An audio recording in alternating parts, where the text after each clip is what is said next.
when my brother raised his glass at Dad's birthday and said, "Pack your bags." I thought it was another one of his reckless adventures. I didn't know that within 24 hours, I'd be standing in the middle of a warehouse, holding a box people were willing to kill for, and realizing my father wasn't the man I thought he was. Asterisk. Hey everyone. Welcome back to the channel. If you're new here, don't forget to hit that subscribe button and turn on the notification bell so you never miss an incredible story like this one. I'll never forget that night. It started out so ordinary, so perfectly wrapped in the kind of cozy chaos that only a family gathering can bring, and ended with a single phone call that changed everything I thought I knew about my family. It was my dad's 65th birthday. The house smelled like vanilla cake and slow-roasted beef, and laughter echoed through every corner. The lights were warm, the music low, the kitchen crowded with cousins arguing over who made the better potato salad. My mom had spent the whole week planning the dinner, fussing over details that none of us really cared about but all secretly loved her for. Dad was in his favorite chair at the head of the dining table, wearing the faded flannel shirt he refused to give up, his glasses slipping down his nose as he smiled like a man who had everything he needed, not my older brother. Michael stood near the kitchen island, swirling a glass of whiskey like some movie character, flashing the grin he knew could get him out of anything. Michael had always been the golden boy. He was 4 years older than me, tall, confident, the kind of man who always seemed to know what he was doing. I used to envy him when we were kids. Now, at 32, I had learned that confidence doesn't always mean certainty. We were halfway through dessert when he said it. The room was loud, everyone talking over each other, kids running around, the clinking of cutlery against plates, but somehow his voice sliced through it all. "Pack your bags," he said, lifting his glass as if making a toast. "You're coming with me." It took a moment for the words to land. At first, I thought he was joking. We had an unspoken rule in the family: no big surprises during family events. My mother hated them, but Michael never cared much for rules. I laughed nervously. "What are you talking about?" His grin widened. "I'm serious, Anna. Pack your bags. We're leaving tonight." The room quieted. Even the kids paused, sensing the sudden shift in the air. Mum frowned, wiping her hands on a towel. "Michael, don't start." But he ignored her, as always. "I've got something planned." "You'll thank me later." I stared at him, fork frozen halfway to my mouth. "Leaving where?" "Out of town. Just trust me."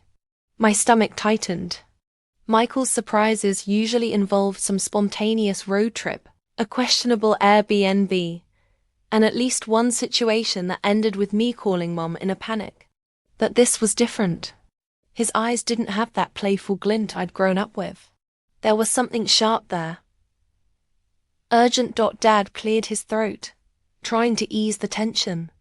"Mike, maybe now's not the time. It's my birthday, son." "I know, Dad. That's why I'm telling her now. This matters." The way he said it made something cold run through me. I set down my fork carefully. "What matters?"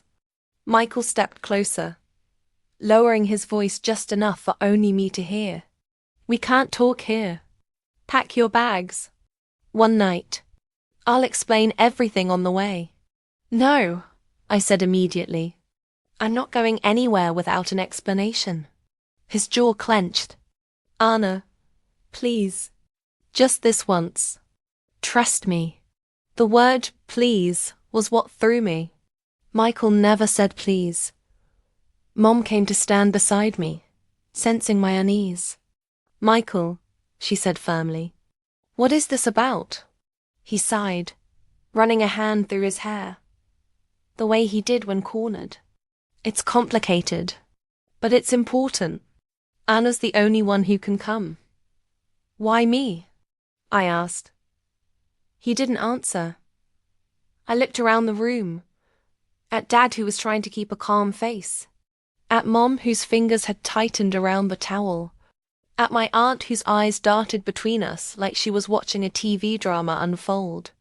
The laughter and warmth of the evening had drained out, leaving something heavy and uncertain behind. I told him I wasn't going anywhere. Not until I knew what was going on. He gave me a long look, the kind that made me feel like I was standing at the edge of something I couldn't see. Then he leaned closer and whispered, "It's about Dad." That's when the room seemed to tilt just slightly. I turned to look at Dad, healthy, smiling, confused, and felt a strange prickling sensation crawl up my neck. "What about Dad?" I whispered back. Michael shook his head. "Not here. Please." I didn't move. I felt like a string being pulled from both ends. Mom's eyes begged me not to go. Michael's eyes begged me to. "Anna," he said again, lower this time. "If you don't come with me tonight, everything will be different tomorrow." That was the moment something in me cracked. Maybe it was curiosity. Maybe it was fear. Maybe it was the way his voice trembled ever so slightly. Michael never trembled. I excused myself from the table, ignoring everyone's confused looks, and went upstairs. My mind was racing. I threw clothes into a bag without really thinking, my hands shaking. I told myself I was just going to hear him out. I could come back if it was another one of his ridiculous schemes. When I came downstairs with my bag, Mom's face fell. "Anna, no. Just a night," I said softly. Dad tried to smile, but I saw the worry flicker in his eyes. "Be careful, sweetheart." Michael looked relieved, like a man who'd just won a fight he wasn't sure he'd win. We walked out into the cool night, the streetlights casting long shadows on the driveway. His black Jeep was already packed out once we were on the highway. The world outside the window became a blur of darkness and glowing street lamps. My heart was pounding. "Okay," I said, gripping the strap of my seatbelt. "Talk." He didn't speak for a long time, just kept his eyes on the road, his hands tight on the steering wheel. Finally, he said, "Dad's in trouble." "What kind of trouble?" "The kind that can't wait." I stared at him, waiting. He sighed again, the sound of a man who's been carrying something too heavy for too long. "Do you remember that summer I worked with him at the marina?" "Yeah. It wasn't just a summer job. He was involved in something. Something that didn't end." I frowned. Involved in what? Something bad. Something dangerous. The way he said it made the car feel smaller, the air heavier. "I don't understand," I said. "Dad works with boats. He fixes engines." That's what we thought. But he was helping people move things. Illegal things. Back then, I didn't understand what it meant. I just knew he told me not to talk about it. My chest felt tight. "Michael, are you saying Dad's?" "Yes." His knuckles whitened on the wheel. "And someone's coming for him." I stared at him, the words not fully sinking in. "Our dad, the man who taught us to ride bikes and burned pancakes every Sunday. The man who fell asleep watching old westerns involved with criminals." "This is insane," I whispered. "I wish it was." "Why are you telling me this now?" "Because they called me. Tonight." I froze. "Who?" "The people he used to work with. Or for, I don't even know.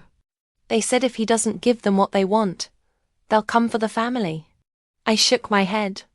"This is a joke." "It has to be."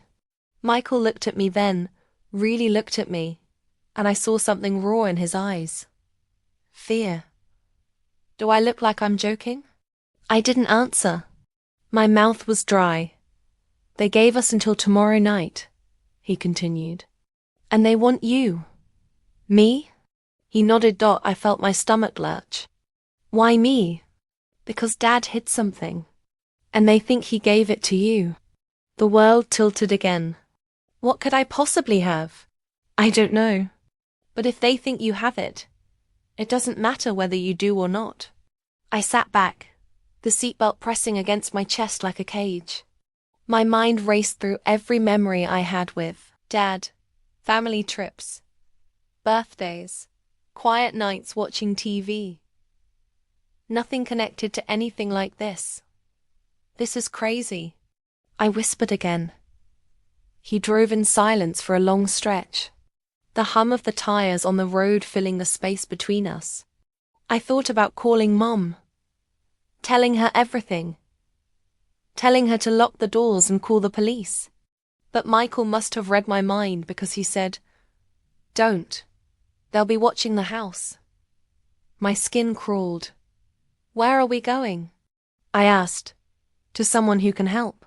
We drove for 3 hours, away from the city, past the blinking gas stations and empty diners. My phone buzzed with texts from Mom, but I didn't answer. What could I say? We reached a cabin near the lake, one I didn't recognize. The night was cold, the trees whispering in the wind. Michael parked the car and led me inside. The place smelled like old wood and dust. There was a single lamp on, and a man sitting at the table. He was older, grey hair tied back, wearing a leather jacket that looked older than me.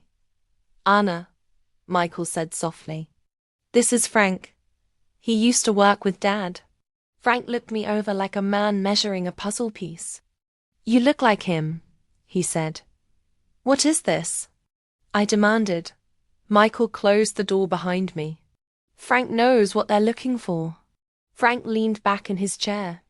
"Your father was a good man, but he got mixed up in things he couldn't control. He took something from them. Something worth a lot of money." "I don't have anything," I said. "I believe you." "But they don't." "Then tell them." He shook his head. "They don't negotiate." The room spun around me.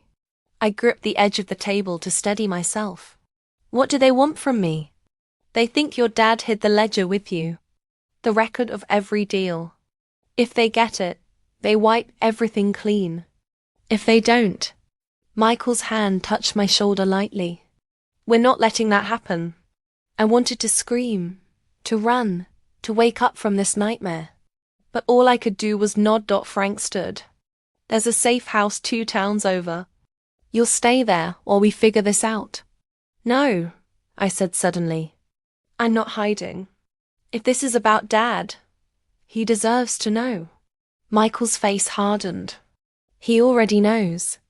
He just didn't tell you." The betrayal hit me like a slap. "He wanted to protect you," Michael added quickly. "Protect me?" I hissed. "By making me a target." We argued for what felt like hours until exhaustion dulled the edges of my anger. In the end, I agreed to go to the safe house. Not because I trusted them, but because I had nowhere else to go. The next day was a blur. Frank made calls. Michael barely slept. And me? I sat on the worn couch staring at the wall, replaying every moment of my life like a movie I suddenly realized was a lie. By evening, Michael's burner phone buzzed. He answered, listened, then turned pale. "They've got him." My heart stopped. "Dad?" He nodded. "They want the ledger," Frank said grimly. "Or they'll kill him." Something inside me snapped into focus. Fear was still there, but it was laced with something stronger now. Fury. "Then we give them what they want," I said. Michael shook his head. "We don't have it." I stood. "But I think I know where it is." Because suddenly I remembered. A box. A stupid old wooden box Dad gave me when I was 15. He'd told me it was for safekeeping, that it had family things inside. I'd shoved it in the attic of my apartment and forgotten about it. I told them about the box. Michael cursed under his breath. We drove back into the city under cover of night, my heart hammering with every mile. When we got to my building, I raced upstairs, threw open the attic hatch, and pulled down the dusty box. Inside, wrapped in an old flannel shirt, was a black notebook. A ledger. Michael stared at it like it was radioactive. "This is it." Frank swore softly. "We've got one shot at this." The meeting place was set for midnight at an abandoned warehouse by the docks. Because of course it was we arrived early, the fog rolling in off the water. Michael checked his gun. I didn't want to know where he'd gotten it, and Frank kept watch. I clutched the box like it was a bomb. At exactly midnight. Black SUVs rolled in. Men stepped out. Not cartoon villains. Real men with hard eyes and soft voices that made my skin crawl. One of them smiled at me like I was already his. "Anna," he said smoothly, "you have something that belongs to us." I held up the box. "You let my dad go first." He chuckled. "Brave, just like him." They brought Dad out then. His hands were tied, his face bruised, but his eyes lit up when he saw me. "Anna," he whispered. "Let him go," I said. He nodded toward one of his men, who cut the rope from Dad's wrists, but didn't let him go. I took a step forward. Michael grabbed my arm. "Be careful," he whispered. I walked anyway. My legs felt like they might give out, but I walked. When I handed over the box, the man opened it slowly, his smile widening when he saw the ledger. "Good girl," he said. And then everything happened at once. Gunfire. Screams. The world exploded into chaos. Frank had called in backup. I didn't know from where. Didn't care. Michael dragged me behind a stack of crates as bullets flew. I saw Dad fall. I screamed his name. Michael fired. Frank fired. I grabbed Dad's hand and pulled him toward cover, my heart beating so fast I thought it might burst somehow. In the madness, the men scattered. Some were taken down. Some fled. And when it was over, the only sound was the water lapping against the docks and my father's ragged breathing. He was alive. Barely. But alive. We ended up at the hospital. The sterile white walls making everything feel distant, unreal. Dad was patched up. The ledger was gone. Taken by whoever Frank worked with, but that didn't matter. The danger was over. At least, that's what they told us. When Dad finally woke up, I sat by his bed. His hand was cold in mine. "I'm sorry," he whispered. I stared at him, tears burning my eyes. "Why? For everything. For the lies. I just wanted to keep you safe." I shook my head. "You made me a target." "I know." His voice cracked. "I never meant for any of this to touch you. I wanted to hate him. I really did. But sitting there, seeing the man who raised me look so small and broken, I couldn't. Love is complicated like that." Michael walked in then, bruised but grinning faintly. "You still owe me a birthday toast, old man," he said to Dad. Dad managed a weak laugh. In the weeks that followed, everything changed. There were investigations, witness protection offers, quiet deals made behind closed doors. I don't know everything Frank did to clean up the mess. Maybe I don't want to. But I do know this. That night, when my brother said, "Pack your bags," I stepped into a truth I'd never asked for. A truth about my family, about the man I called Dad, about how one quick decision can unravel a lifetime of illusions.